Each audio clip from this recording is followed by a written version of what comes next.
Hey, this is Hayden Gillum. Thanks for watching MotoAmerica on YouTube. Make sure to like and subscribe. From a land far, far away, well, Italy anyway, the handyman arrived to race.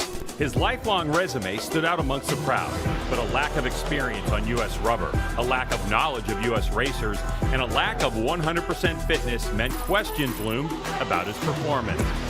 But the mighty Petruk answered the doubters, including himself, when he left round one with 2 race wins in his pocket. Now deeply entrenched in his new challenge, he leads them all. But can he repeat on a track that he just got acquainted with? It's time to find out right now.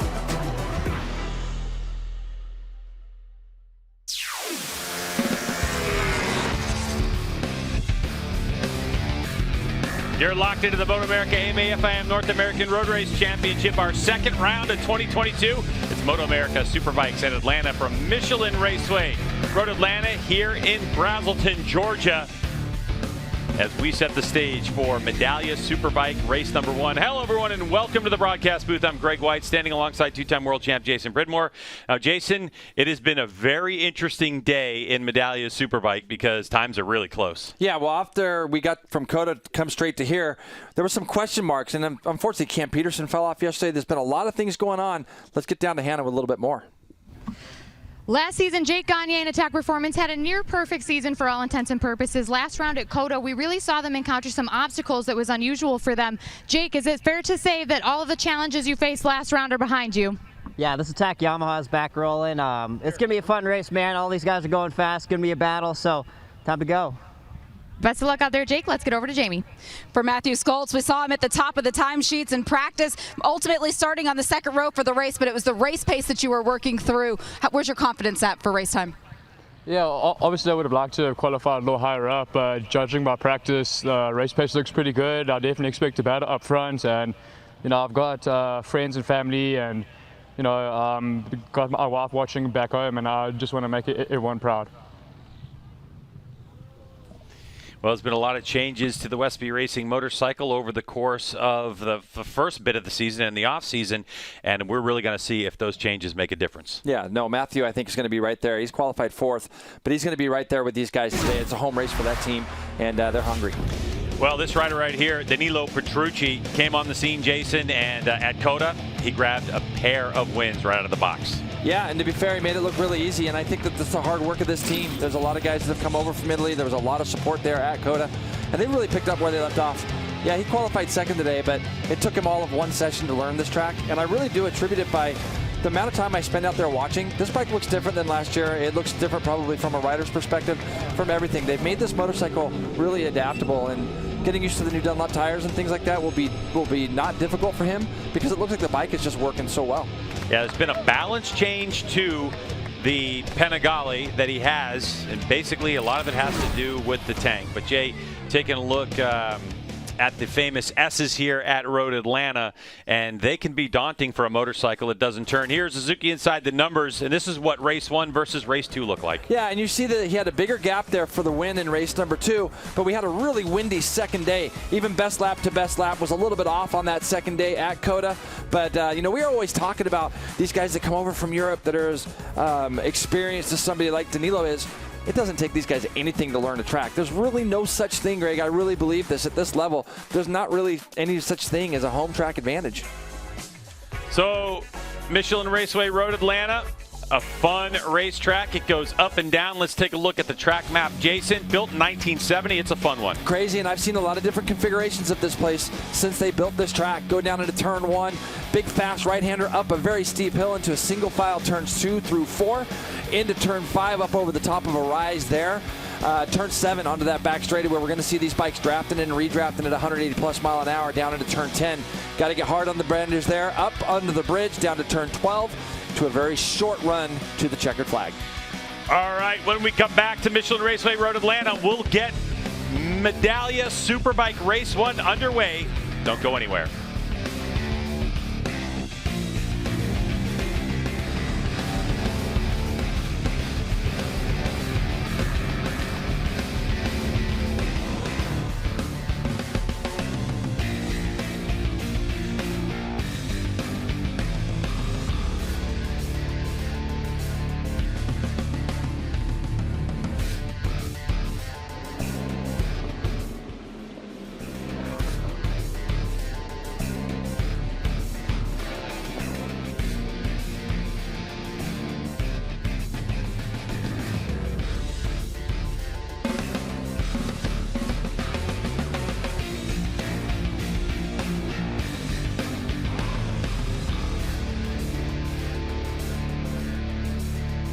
Welcome back to Michelin Raceway Road Atlanta. Bikes are forming up on the grid.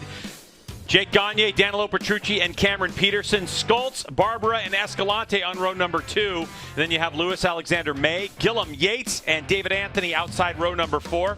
As we rip through this starting grid, you can see all the way back through the field a mix of Superbikes and Stock 1000 competitors as we are getting ready to go racing all the way down to Hunter Dunham in 21st place. All right, so warm-up lap is done. Right side is Jake Gagne. Green flags are flying. Petrucci wondering why we're not getting racing. Well, it's time to get going. Our second round, race number 1. Who's going to get the whole shot? Lights are out. We're rolling.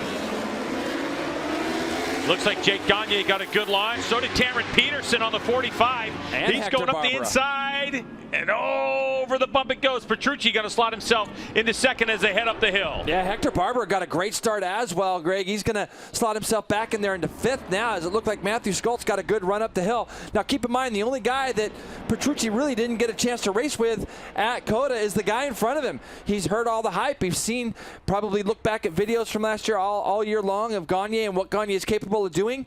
And we know that one thing that Gagne learned was to get off to that fast start. He saw Cameron Beaubier do it for so many years, and you can see, Greg, already Jake Gagne off to a quick start as they go off into turn 6 and then into turn 7 for this first lap. And if you're leading this race as early as Gagne is right now, you just hope you can get down that back straightaway without getting drafted. Exactly. Fresh and lean progressive Yamahas. Jake Gagne with the number 1 plate out front. Here comes Warhorse HSBK Racing, Ducati New York's Danilo Petrucci.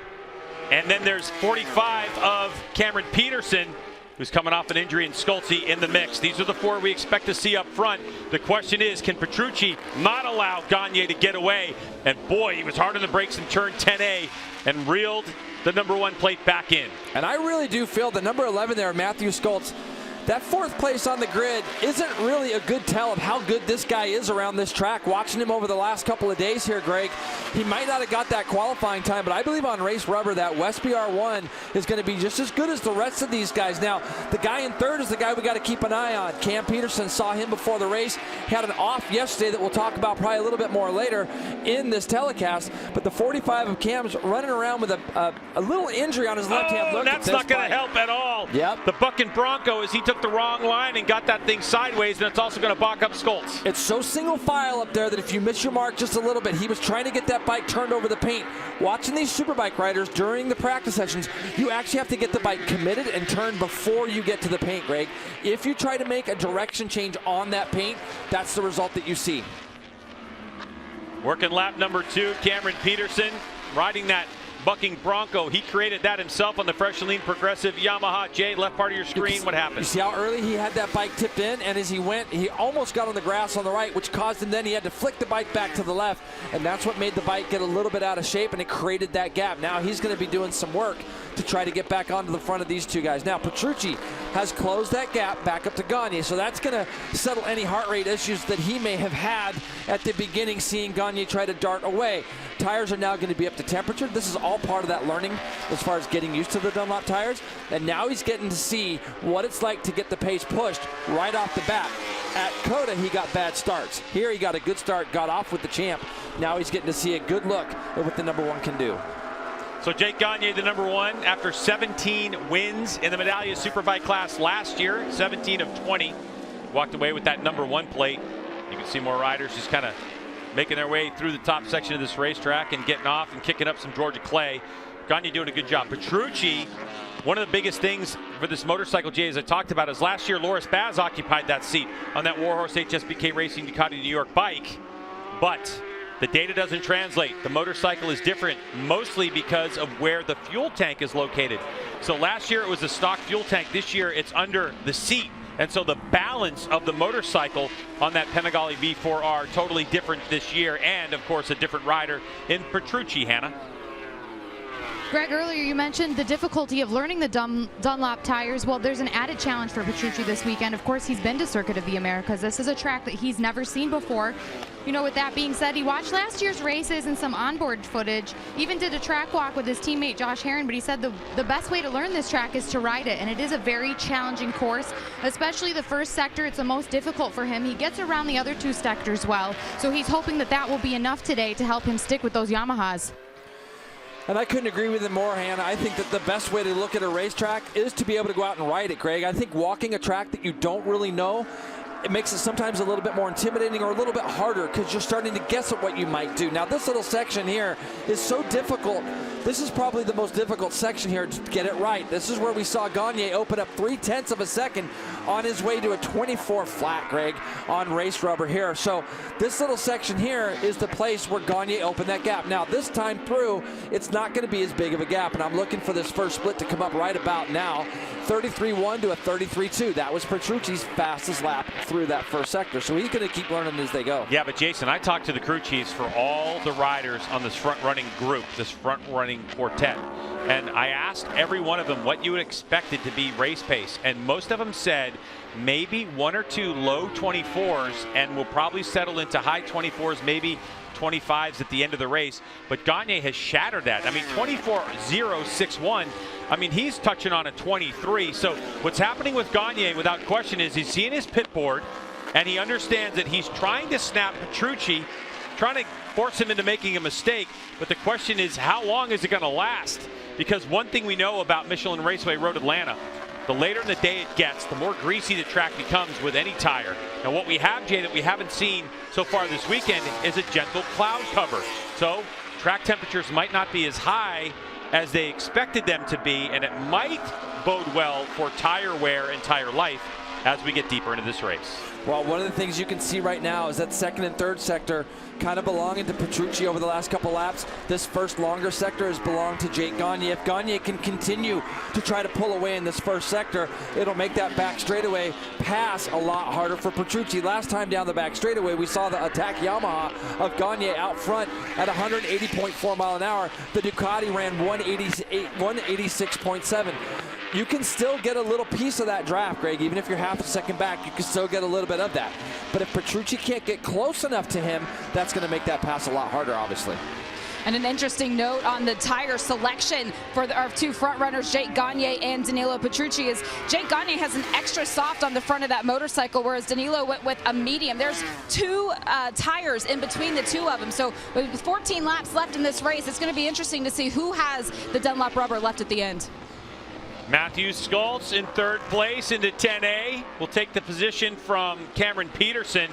And Jason, a note out front as we watch these two battle. Danilo Petrucci last time by the stripe went 124.002.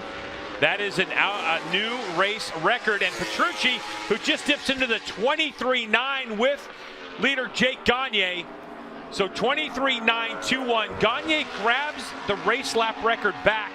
They set a qualifying record of a 123.4, but the race record was held by Cameron Beaubier back in 2020 at a 124.085.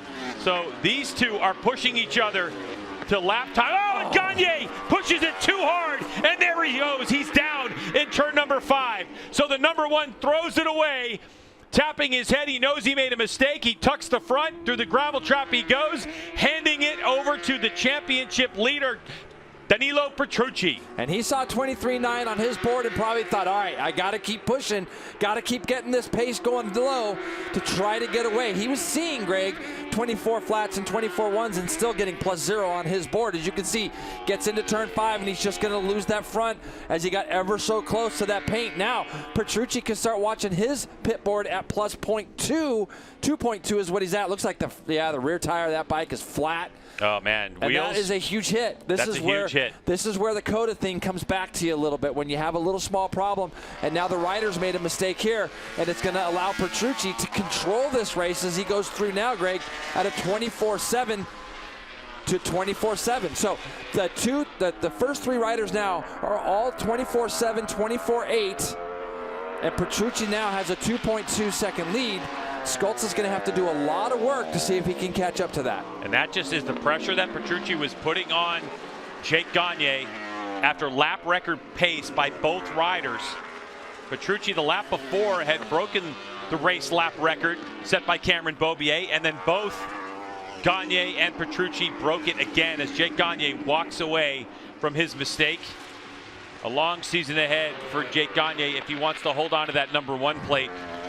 And a lot of smiles in Bologna, Italy right now as they watch their hero Danilo Petrucci on the Warhorse HSBK Racing Ducati New York Panigale V4 start to eke away from a couple of Yamahas. Westby Racing's Matthew Skultz in second place, and Fresh and Lean Progressive Yamaha's Cameron Peterson in third, with Jake Lewis and Hector Barbary in top 5. I'm going to keep a close eye on Matthew because right now, Greg, he gained, what did he gain? Almost half a second in that first split. Again, the Ducati's fast down the back straight. His mile an hour has gone down. So it shows you that there was a little bit of a draft effect for him from Gagne, even though Gagne had a pretty good lead on him going onto the back straightaway most laps. Still, 183.9 for Petrucci, 179 for Skultz, 184 for Cam Peterson. But the number 11 right now has got it under 2 seconds. It was 2.2, 2.3 just now. It is 1.9, Greg, as the guys all in the front are the only 3 riders in the 24s still, minute 24s.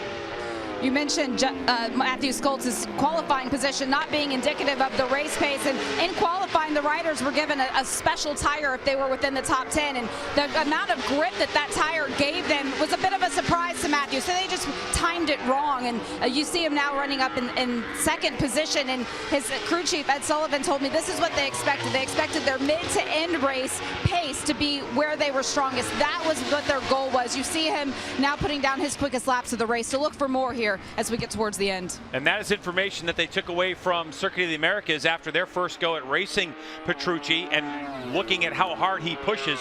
So the emphasis was that mid part to the end of the race. And Jason, looking at those split times, what do you see? Oh, and it looks like Cameron Peterson is down.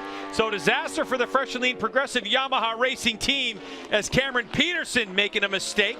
Looks like probably turn 7, Jay. I'm trying to see myself, Greg. I think it's like the outside of turn 5. It looks like he's trying to run across track. Could be 7, though, like you say. Maybe he lost the front on the way in. Cam Peterson down in 7. But for Matthew Skultz right now, he continues to close this gap, Greg. I mean, the first sector he gained almost half second. Let's see what they do as they come across the line. 24-7. Oh, wait a second. Is that at the top of 2? At the exit of turn 2? It's coming down the hill, isn't it? It is coming down the hill, like through into the S's? Yeah. And it looked like he just made a mistake and ran off the track? Yeah. And Matthew actually lost, well, he gained 1/10 of a second. He's got it down to 1.8. But it doesn't look like 1.8 on our screen. It looks a little bit bigger now. So I don't know if Matthew maybe ran wide or something in turn 1. Until we get a longer view, it'll be difficult for me to see as they go through this first split, a 33.5 to a 33.2. So Matthew continues to close in, Greg. He's knocked another 3/10 out of the number 9 bike right now. Jake Lewis now, for those wondering, has moved himself into third, just ahead of Hector Barbara. Those guys are right together on the racetrack, and they have some 7 seconds on BMW rider Kyle Wyman, fill-in rider for PJ Jacobsen this weekend. Kyle's in 5th. What a turn of events, especially if Jake Lewis can get that Vision Wheel M4X Star Suzuki on the podium. It would be a good shot in the arm for that team. But for Danilo Petrucci, he's having a good run at his first trip to Michelin Raceway Road Atlanta. And talking with his crew chief, we talked about the strategies involved with his motorcycle. And Petrucci has got things dialed in. Jason, here's a look at the Suzuki GSXR 1000. Back on a superbike is the unbelievably talented and tall Jake Lewis on that Vision Wheel M4X Star Suzuki. Love seeing this. This guy's worked really hard. Saw him at dinner last night too, didn't we? We had a long talk with Jake Lewis.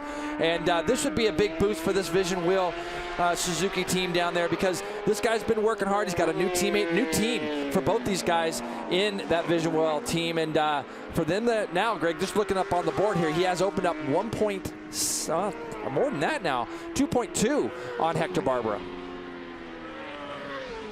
Greg was saying it really is a full circle moment for Jake Lewis. You know, he went from 2020 to not having a ride. Last season we saw him come back in stock 1000, capture the championship and the Superbike Cup championship.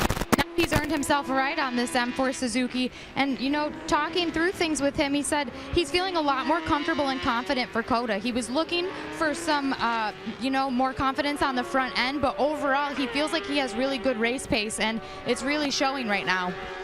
Yeah, this team working really hard with their 2 new riders for 2022, including Richie Escalante.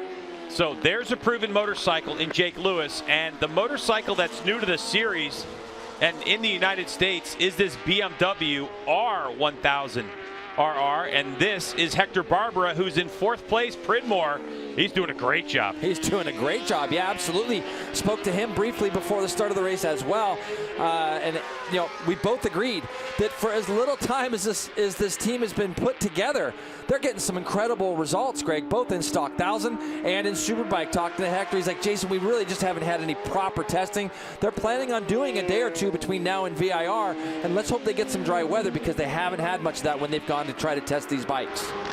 You can see it in his riding style with Hector Barbera, but you can also see it back in the paddock, Jason, is just his confidence. He's such a different rider 2022 than he was when we first met him last season, and he said that now he feels that. He knows all of these racetracks. He's put in the work in the offseason. I'd expect to see him on several podiums this season. Yeah, that's really a good point. And additionally, he has different aids on the motorcycle that he didn't have last year. He chose to turn off a lot of the electronic aids, but this year he's turning them up, and he's utilizing what that BMW M1000RR has at his disposal. And Hector Barbera continuing working on the connection with the motorcycle. He talks about that quite a bit, Jay. Yeah, then that's the thing that all the riders are looking for, and you can see Hector now is starting to close that gap, or trying to. I've been watching it, Greg. It was at 2.3, 2.4 before, and it's gotten itself down to 2 seconds flat. A little further back, we have Kyle Wyman, Corey Alexander, and Hayden Gillum all running for this top 5 spot. For Kyle Wyman, he came here just to run one class. That's the bagger class for Harley-Davidson, and he got thrown onto this bike when it was found out that PJ Jacobsen had come down sick. So Kyle kind of filled in yesterday with the hopes that maybe PJ would come back today, and that wasn't the case. So Kyle Wyman gets another shot at Superbike here at Road Atlanta. Talking to him about this bike, he said he couldn't believe how good it was first session out. He says it was so easy to ride. It was this and that. The potential is there, he said. And this is a guy that's been on Yamaha Superbikes and Ducati Superbikes, and he was talking about the potential of what the BMW can be. For Corey Alexander, his first year on the BMW, it's a Tytler Cycle Ride HVMC Racing BMW M1000RR. Also using this motorcycle currently to compete in the Stock 1000 class. And for Corey Alexander, he set a new track record in qualifying, and he's been awfully fast as well. And the guy right behind him, Hayden Gillum. Great to see Hayden back in our paddock. He's going to be here for the full season. We lost him for a couple of years, but now he's got another shot. He's going to be riding in that Stock 1000 championship as well. He'll be a front runner there. And then he's also apparently going to be doing some Superbike stuff too. Hearing about what that team is doing, it sounds like they're trying to make a little bit of a hybrid Superbike for the Disrupt Racing crew down there. And so it's good to see them here with Hayden Gillum, because you know Hayden Gillum's like that talent that we need to have here in the MotoAmerica paddock. Speaking of talent in MotoAmerica, Warhorse HSBK Racing, Ducati New York, he's extended it out to 2.3 seconds for Petrucci.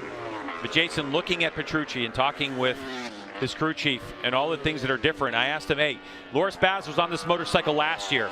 Do you have any information? I mean, gearing, anything? And I was told no. It is so incredibly different of a motorcycle, just with the balance of the bike, with the way that they're approaching the electronics, that not only are these racetracks new for Petrucci, but for the crew he has around him now, it's like almost like starting from scratch. It's like they're getting a chance to build the bike that he wants, right? And I can see that, because it does look vastly different. Now, last year here, if you remember, Greg, Loris Baz was competitive here. He had a slide off in our first race in turn 10, and then he had a mechanical in race number 2. So the team knew coming here that they had the potential of running up front, but if they threw everything out the window and they've got a brand new bike with a brand new rider, it definitely is showing, because this bike looks so much easier to ride. It's handling all the bumps that we've seen that bike kind of struggle with over the year. Last year, and it just looks like a much better package for Petrucci to be on. And there's the distance between the two leaders. Matthew's just not enough there to sniff that leader, but he can't quite get there, can he? Yeah, and this is the part of the race where we talked, Ed Sullivan had mentioned in speaking with him on this Westby Yamaha R1, the fact that this was the part of the race where they were really focusing on trying to get this motorcycle to work best. So the question is not can Matthew Skoltz and the Westby Racing motorcycle hold the pace that they're on, but what's going to happen with Petrucci and his Ducati? Is there any slowdown in this motorcycle? And Jason, visibly, it looks like it's accordion effect, doesn't it? It is. It's 2.2 at the line, but then in that section, it looks like Skoltz is closing. But we look at those split times, and Skoltz gets 0.6 back. He's got 0.6 in that first split. When he came across the line, it was 2.2. And now it's down, take 0.6 off of that. So when you look at it again, Greg, this is the strength of the Ducati. It gets out of turn 7 very nicely, 185 to 181. But look at the stature of these two guys. One guy can get in behind the bubble, and you can see the size of Matthew Skoltz back there, even though they've tried a lot to try to make him comfortable on that bike and get him into being able to get into a slipstream or get in behind that bubble. He's still a big guy, but Greg, it does look like it's come down. I believe this guy, with the experience he has, is pitboard watching. That's what he's doing right now, and I think there'll be a number that will come up on that screen where he'll say, okay, I need to go push for half a lap, and then try to get that back out. Into lap traffic coming up for Petrucci, something that he's not used to in his 12-year MotoGP career. Now finding himself here in the Medallia Superbike class in MotoAmerica. So the gap now down to 1.6 seconds out front. So that gap is closing, as is this one between Lewis and Barbara. That's down to 1.1, JP. Yeah, all Hector needs is to see that red leather guy and Jake Lewis just in front on that Suzuki is getting closer to him, and that's going to just get him hungrier and hungrier. And boy, it would be a big effort for these guys in their second race for this Titleist Cyclery to have a bike up on the podium. They've already had a really successful, good weekend in the Stock 1000 Championship, and now he's closing up onto the back of Jake Lewis. That time by, Greg, he was half a second quicker, was Hector Barbera over Jake Lewis. So with what, 5 laps to go, 4.5 laps to go now, he's just got to keep pushing. We know that Jake Lewis came by the start-finish line, and he'll get a pit board indicating that Hector Barbera is closing in on him. So now the question is, what is the answer? Does Lewis have something left in the tank? With about 4.5 laps to go in this Medallia Superbike race number 1 from Michelin Raceway Road Atlanta, the MotoAmerica Superbikes at Atlanta weekend. The battle for the final spot on the podium currently being occupied by the Vision Wheel M4 X-Star Suzuki rider of Jake Lewis. Barbera is coming though, isn't he, Greg? Dude, he's on it now. Both the speeds of these two bikes are very comparable, 79 to 80 between the Suzuki and the BMW. You can see some lap traffic get out of the way. Greg, the lead is under a second, 0.9 now. Matthew Skoltz is closing this gap down, and this is the place where he is special. Right through this little area, he is so fast through there. When you go stand up there, Greg, you can visibly see the speed of Matthew Skoltz. He uses his size, he uses his legs a lot to make that bike go back from left to right, and he is on the back of the Ducati. He certainly is, but we're getting to the section of the racetrack where the Ducati comes launching off the corners. We're heading down into turn number 6, but then it's turn 7 onto the back straightaway. Skoltz set the fastest personal sector split number 1, trying to chase down the Ducati of Petrucci. But this is where the Ducati gets it upright, pulls the trigger, and where the Yamaha can lose a little bit of time. Down the back straightaway they go. Listen to that Ducati at full sail. Well, I'll tell you right now, he's going to come across and see +0 on his board. If he hasn't seen that already, that is definitely going to get Danilo's attention now. He's probably wondering who it could be. It could be Peterson, unless on his board it's actually telling him. And I can see the board out the window, Greg, so we'll see if we can see the information that's being passed on to him. But Matthew Skoltz has done a great job, and he is getting back into the section. By the time they come out of turn 5 on this next lap, Matthew will absolutely be right behind him. The key for Matthew Skoltz is, with 3 laps to go, not to get too anxious. When they came across the stripe, it was half a second. Jason said it, we're getting into the top of turn number 2, where Skoltz can be awfully quick. Now can Skoltz just get right onto the back wheel of Petrucci? Look how close he's getting. You see how he gets his bum in the air there? He's using his legs actually as suspension there as he goes up over the top of those bumps and curbings and things, and he's still able to make the bike change the directions that he needs to make the bike go. Now, last time out of here, he came out of here a lot tighter than I'd expected. This time he's a lot more kind of traditional, using the exits there. But this second split is where 33.5 for both of them in the first split. The second split's where Petrucci's been about a 10th or 2 quicker, and now they're going to head down this back straightaway. Our second split should come up, Greg, in about, well, probably right around now. And then they're well into that third split then, where Matthew has seemed to do pretty well. So as they go down this back straightaway, 26.8 to 27.1. So he gains 0.3 in that little spot. 184.7 mile an hour on our speed indicator for the Ducati, 183.1, so 1.6 the difference. A lot of that in acceleration. So Jay, as we continue to watch, we're thinking to ourselves, okay, what does the split have to be off of the back straightaway for Scholz to throw a shot at Petrucci? It's too far of a gap now. It went from 0.6, now we're at 0.7 of a second. And so Scholz is starting to lose some ground after he reeled Petrucci in, but that might be part of Petrucci answering. Well, Petrucci was in the 25s the last couple of laps, and then he just dropped himself back to a 24.6. So, and Matthew's just far enough back where Danilo probably can't hear him, so he's just got to keep getting up front, keep hitting those marks.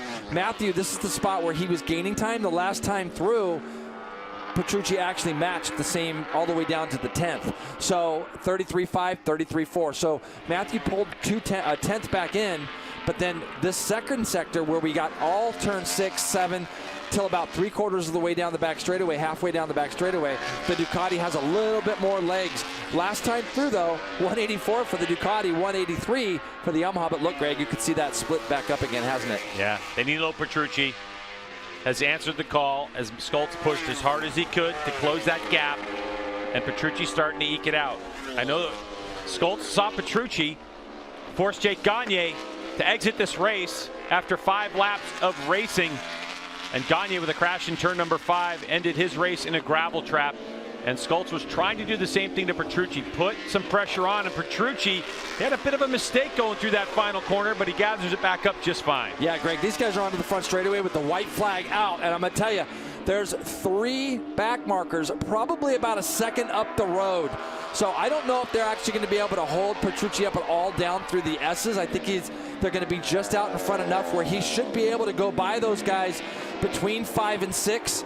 And if they don't, you can see these guys now. He won't go by these guys. These guys are going to be somewhere in the back straightaway. They're racing with each other. Now I'll catch him by turn 6. Some of these guys, I think. I don't think they'll catch. He'll get up behind them. But 6 and 7 could be interesting. And if Matthew could have just been a little bit closer, it could have made a big difference. But Petrucci should be comfortably able to go by these guys down the back straightaway, especially with the blue flags. Problem with the blue flags, perfectly. The problem with it is these guys are all racing against each other. They're not going to want to pull over, even though they all did, which is really classy move on all their part. Yeah, they all did, and they're not trying to gain an advantage over each other. Let the leader go by. So the left down the back straightaway is the number 9, Danilo Petrucci on the Warhorse HSBK Racing Ducati entry. On this final lap, Matthew Scholz threw the kitchen sink at him. Petrucci answered. Underneath the bridge he comes, down to the bottom of the hill. One more corner for a 3rd victory in a row for the Italian. Coming across the stripe here at Michelin Raceway Road Atlanta, Petrucci will take race number 1 win in fine style. And a new lap record as well. This battle for 3rd, and it looks like Jake Lewis has done enough to hold off the advancements of Hector Barbera. Really done a nice job. Has Jake, he's dealt with the pressure of watching that pit board go from about +2.5 down to under a second. Jake Lewis is going to give Division Wheel guys their first podium of the year. A great ride and way to take advantage of the race situation. And Jake Lewis, Vision Wheel M4X Star Suzuki with a podium spot. And how about this? It's Kyle Wyman versus Corey Alexander. And Wyman has a fill-in ride. He found out about this, what, Thursday night? Maybe Friday morning? Yeah. Like, hey, want to ride this motorcycle for Tytler's Cycle? Gets it done. Gives him a top 6 finish. So Barbera, Richie Escalante, and Kyle Wyman, 4th, 5th, and 6th. Here's race pace for Petrucci. It is at 123.934. Incredible. Now for Jake Gagne, he actually is credited with the fastest lap of the race at a 123.921, just a couple thousandths quicker than Petrucci. He would trade that for points, I can promise 100%. you. Yeah, that's right now, unfortunately for that team and for Gagne himself, they've dug themselves a little bit of a hole because there's not going to be too many holes in this guy's arsenal this year. Petrucci's come here and he's gone 3 for 3. A lot like we saw Tony Elias do when he came over here. What year was that? 16, Greg? 16. So 100%. We saw Tony Elias do the same thing. All right, we're going to step away. But you don't want to miss anything because we're going to talk to Petrucci in Winner's Circle when we come back.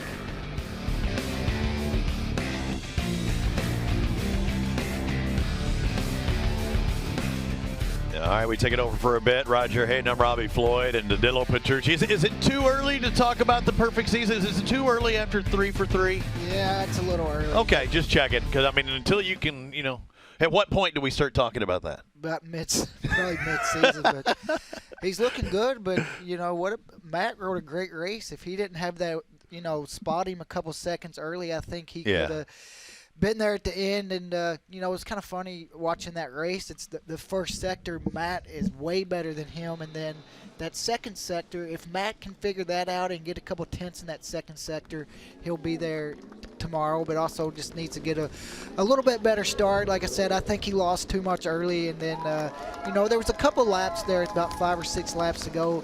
Danilo started doing some 25s, and it really let Matt, you know, gain a lot of time. And then towards the end, you mentioned Elias. He said he used to do that, right? And then he got back down into the 24s and managed the gap. But you said Tony used to do stuff like that. I mean, that may be just his way. Get a little breath. I can keep myself honest by looking at that pit board. But with him, with all the experience he has, he knows what he's doing. And you know, Matt looks like he's a little bit disappointed with that. And you know, I can feel his frustration. When you know you have the pace to run with the leader and you come up a little bit short, that's definitely disappointing. But for him, he's had a great start to the year, and tomorrow he just needs to get a little bit better start and not get that gap that he has to overwork the tires trying to catch up and, you know, take more risk pushing that hard. And I think if he was there the whole race, it could have been you know, maybe a little bit close to there at the end. Danilo with a 3 for 3. Matt, second place, 3 for 3. But you have Jake Lewis now on the podium. Good job from the Kentucky boy. Doing good for that Vision Wheels team, getting a podium finish, and he pushed hard to get it. Yeah, I mean, you know, he had Hector there on him the whole race, so that's great to see him get that podium. It has to be a confidence booster. I know he might be a little disappointed with the gap back, but, you know, to get on the podium, that team puts Vision Wheel, M4, all those guys on that team put in so much work. So it's good to see them get on the podium, and then, you know, hopefully they can start closing that gap and be there throughout the beginning and in the end of the race. We expected the BMW of Hector Barbera to be a little more consistent, a little faster this year, second year into the series on the new BMW, but also Richie Escalante in his debut this season in the Medallia Superbikes, another Suzuki up there in 5th. Richie looked good. Yeah, Richie looked he was up there early in the race, but we kind of fell back. But he still able to hold on to 5. Back on a beautiful day here in Braselton, Georgia, Michelin Raceway Road Atlanta. Medallia Superbike race number 1 in the books, and fans enjoying a very interesting race. The margin of victory, 1.468 seconds for Petrucci over Scults. Jake Lewis and Hector Barbera and their little battle. Then Escalante, he's going to look at that 46 seconds back. It's something he's going to want to close up. Wyman, Alexander, and Gillum. But let's get right down to Hannah, who's in Winner's Circle with a happy Italian. Well, despite the challenge of being at a track he's never seen before, 3 in a row for Danilo Petrucci. Congratulations being exchanged from Trig Westby here. Danilo, Scults was starting to close that gap to you toward the end of the race. Were you prepared to fight if you needed to? No, not really. I thought in a moment that the race was over, so I was just, let's say, cruising, maintaining my pace and 90%. But then in a moment I saw the gap so small, coming so little every lap. And then I have to give my 100% for arriving at the end.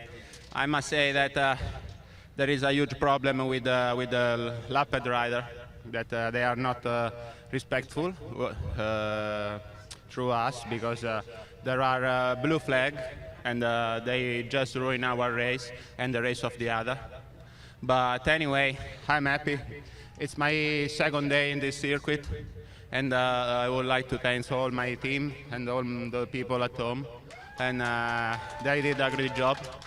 And yeah, I think tomorrow will be even more difficult. Congratulations to Danilo Petrucci, today's race winner. Guys. And Jay, really, that is kind of a function of what happens here in MotoAmerica. You know, he's new. I mean, he's coming off 12 years in MotoGP. He hasn't seen lappers, and so this is something new for Petrucci. But he'll get used to what's going on in this series. Let's get right down to Jamie, who has second place. It's also 3 in a row for Matthew Skoltz. 3 second place finishes, all to Danilo Petrucci. And Matthew, you closed that gap down to less than half a second at one point. The finish was 1.4 seconds. What did you learn riding behind Danilo that's going to help you in race 2 tomorrow? That he's got an extremely quick rocket ship, man. But all jokes aside, the guy's an absolute unit. I was catching him a little bit towards the end there, but I don't think I would have caught him towards the end. But he got stuck behind one of the lap riders, which definitely helped me. And I got up to him, and I thought I might try to do something, but I started pushing the front everywhere. I had a pretty big moment in corner 6, and I didn't have anything for him. Well done. I mean, that's 3 on the trot for him. He's starting to make us look a little bit silly, so we've got to go back to the pits and work on a couple things. But this is a home race for me. I've got friends and neighbors out here, so I'm just happy to have a good race and put on a show for them. Just want to thank my personal sponsors, HJC, Spitty, Sharkskin, Superbike, Unlimited, and Suda. They've been great sponsors for us. Thank you, guys. And yeah, there were maybe 2 or 3 corners I was losing a lot of time, so I need to go back and look at that and hopefully give Danilo something tomorrow. You might think it looks silly. You make it look pretty easy, though. Congratulations on second place finish, Greg. Yeah, I mean, there's a guy who just wants to win, especially here. He talked about it at the open of the show on the grid in front of, you know, family and friends, and it's the local race for the Westby team. Yeah, but I mean, like, when you look at what Matthew's done, he's just always right there now. And he's got to just take these 20 points, keep moving forward. He's only 15 points back in the championship. I believe that's what it is, right? That's right. So he's right there, and he's just got to keep doing what he's doing. And I'm sure Hannah's with a pretty happy third-place rider as well. Capturing the first podium of the season for the Vision Wheel M4XR Suzuki team and his first Superbike podium since getting third at Utah in 2018, Jake Lewis. Bit of a lonely race out there toward the end, but take me through the beginning. Yeah, you know, it's obviously frustrating getting absolutely smoked by these dudes. We're pretty far behind at the moment, but it's always nice to be up here instead of in the gravel. Like you said, it's been 2018 since I've been on a Superbike podium, and it's just me, you know, getting back up to speed of the pace of these guys and getting comfortable on the bike. You know, I'm obviously a bigger guy, and this bike's a lot different than the stock bike, you know, ergonomically, so just finally getting a little bit more comfortable where I can push for a few laps. You know, I had a good pace somewhat that race, you know, but those guys were just way off in the distance, and I had Hector behind me the whole race, so I just kept pushing and pushing and managing the pit board, and it's obviously nice to be up here for the whole Vision Wheel M4XR Suzuki guys. You know, they've been busting their butts for me, and I know they want a lot more and to be running competitive with these guys, but we'll keep working away and try to get there. You know, I started last year off slow and built as we went on, and hoping to do the same this year. Thank you. Jake Lewis rounding out our Medallia Superbike podium, Greg. Yeah, he certainly is rounding it out. Jason, that's Ducati, Yamaha, Suzuki on the podium with a BMW in 4th place. It says a lot for where the series is headed. It is, and all these guys want to close that gap. When you hear Jake Lewis say he doesn't like getting smoked, you know, when you're 29 seconds back, you definitely want that gap to get closer. And that right now, Greg, is kind of a theme that you and I have talked about a little bit this year. With Escalante at Coda, we talked about that gap. And that's what they're going to try again to do tomorrow. And I think for Matthew, he's just got to get a little bit better start and get closer to those guys initially. Our coverage continues from Michelin Raceway Road Atlanta. On the other side of this break, don't go anywhere. We'll have more. All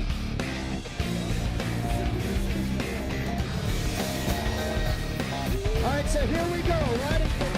So what did you take out of that, Roger? It was kind of like what you thought. Maybe he was backing it down a little bit, and then he had that, oh, crap, man, he's closing in. That pit board was not saying what he wanted to see when you heard Danilo answer. Well, we wondered what happened in that first sector when he lost a second at least, and obviously a lapper must have gotten his way. And whenever you're going through that first sector, it's really hard. Even passing the lapper through there, it's really one line. So looked like that's what cost him that lap, kind of messed up his rhythm a little bit. And then the last couple laps, he had to give it all he's got. And obviously Matthew is, you know, he wants to win. He doesn't want a new guy to come in and beat him. And I know how that feels when Tony came over. And then also, right.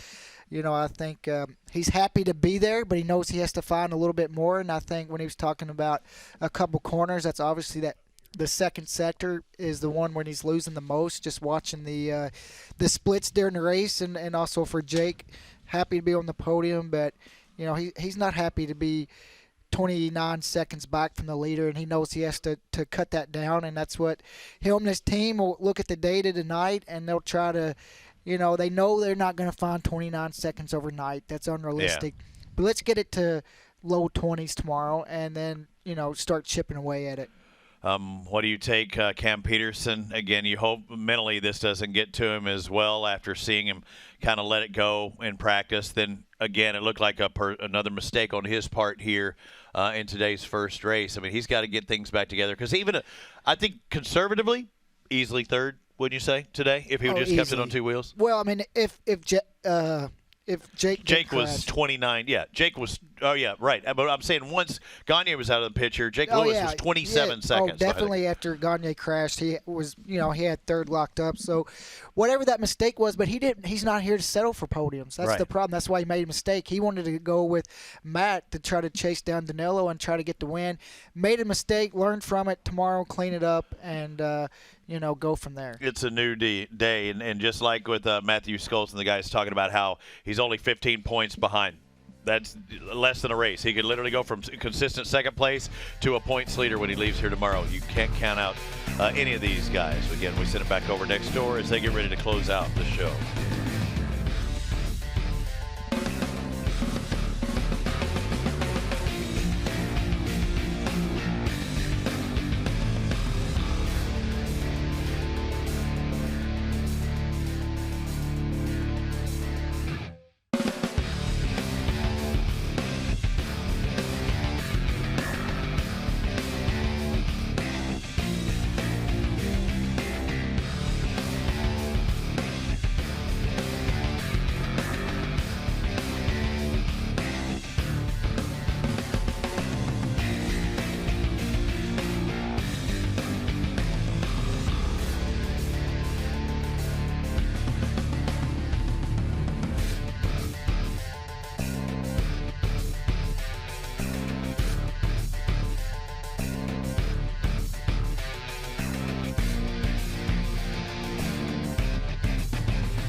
Medallia Superbike coverage is sponsored by Medallia, the pioneer in customer and employee experience.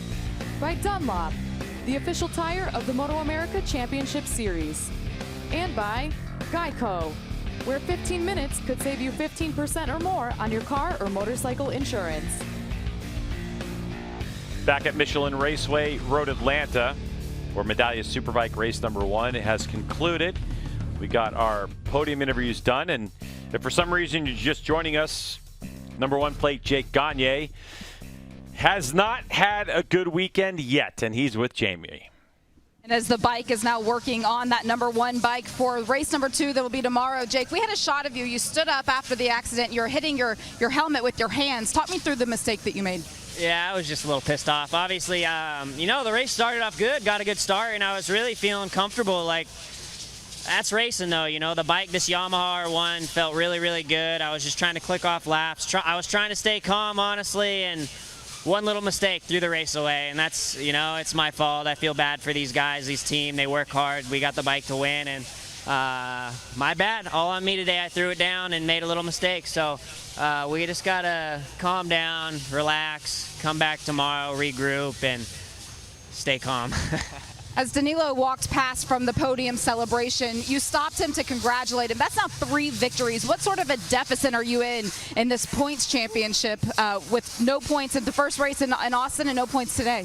I have no idea. I know it's big, but, we still got a ton of racing to do this year, and I've made it tough, obviously, and there's nothing we can do but just regroup, stay smart. I'm not going to think about points. We just got to be smart, finish some races at this point, and see what happens. But, yeah, like I said, I apologize to the team because that was my bad. And, I thought we had a good, comfortable race to roll through, but threw her away.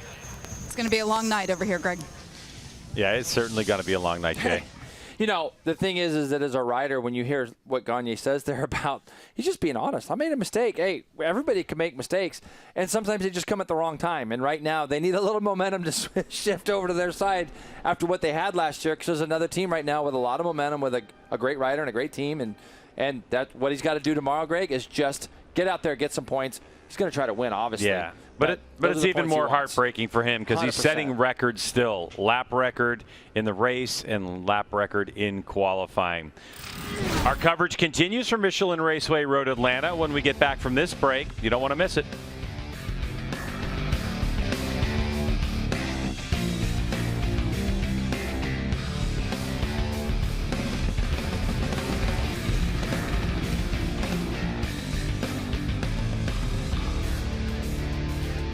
Looking down is at the sportbiketrackgear.com juniors getting ready to go for the long shot. The long, beautiful shots here at MotoAmerica. Levy Batty looks like he's sitting on pole. And I've been calling him, and don't call him Levi Batty, right? It is Levy Batty. Right, Roger? That's what I heard. Okay, Levy.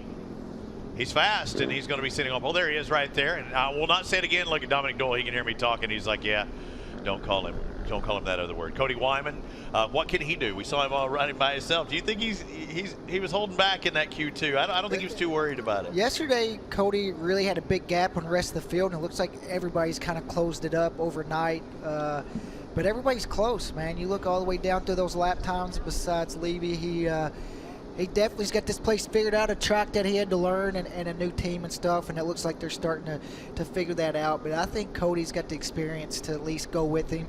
At this track with that long back straightaway in Junior Cup, it's going to be really hard for somebody to break away. So it's going to be interesting to see how many people can stay in the group. Yeah, no, there's several guys that are fast here, and this is a drafting class, whether it be Gus Rodeo, Aiden Tao, Joe Lamandry, Kayla Yakov, Hayden Bignings. They've all been, for the most part, been to this track before. They know what it takes. Very, very, very seldom do we see anybody pull away in this class. And you know it's going to come down to who can get that slingshot, probably. And also with the drafting, it keeps everybody bunched up, so they're swapping positions going into turn 10, turn 1, and that also slows up the pace a little bit. Absolutely. I'm trying to look at somebody else maybe further back. Chase Black, really haven't seen a Chase to his potential yet today. Maybe there's a guy that's starting in 11th that can move up there inside that top 5 or 6. When you're back like that, you need to get a really good start right off the bat and try and make up some of that ground. I get a good start and latch onto that draft, and that's the biggest key. Okay, let's go back to the guys next door as they close out the Medallia Superbikes.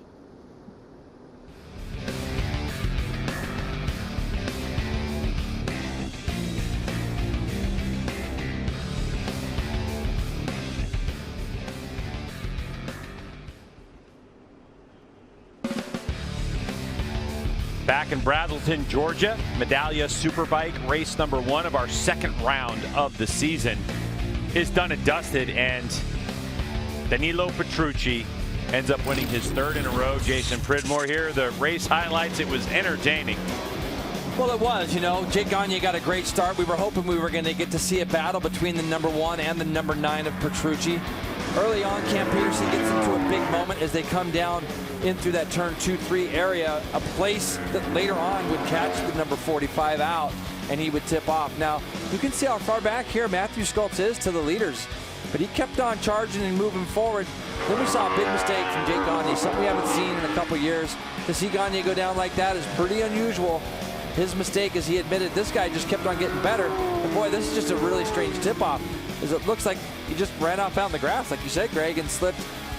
We haven't had any weather or anything like that here, so I can't imagine it would be really, really wet or anything like that. But Petrucci leads for the remainder of the race. Schultz kind of got it close, as you said, some traffic. And Jake Lewis, what a great 3rd for him. So more celebrations coming from that team as Petrucci extends his championship points lead, like you said earlier, Jason, to 15 over Schultz, who is keeping Petrucci honest. Jake Lewis back with 39, and just surprisingly that we don't see our number 1 plate anywhere on this list. Yeah, it's pretty wild when you look at it like that. And good for Jake Lewis. I mean, he's been able to finish each one of these races. But look, Matthew Schultz is only 15 back, and he's not had that race win that we know he's going to get, and it will be coming soon. Well, Danilo Petrucci wins his 3rd in a row, and he's only raced 3 times in Medallia Superbike here in MotoAmerica. What's he going to do tomorrow? Check it out, 6:30 Eastern. We'll have race number 2. For Hannah, Jamie, and Jason, I'm Greg. Thanks so much for joining us. We'll see you when we race again from Michelin Raceway Road Atlanta tomorrow.